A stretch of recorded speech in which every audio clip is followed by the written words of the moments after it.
Iran যুদ্ধে হতাহতের সংখ্যা প্রকাশ করল যুক্তরাষ্ট্র। যুক্তরাষ্ট্র, ইসরায়েল ও ইরানের মধ্যে চলমান যুদ্ধে মার্কিন সামরিক বাহিনীতে হতাহতের সংখ্যা বাড়ছে।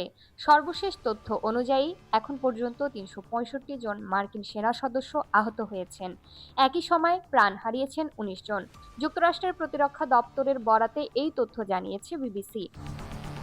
তবে সাম্প্রতিক সময়ে ইরানে একটি মার্কিন যুদ্ধবিমান ভূপতিত হওয়া এবং নিখোঁজ ক্রুদের উদ্ধারে পরিচালিত অভিযানে কেউ আহত হয়েছেন কিনা সে বিষয়ে স্পষ্ট কোনো তথ্য দেওয়া হয়নি।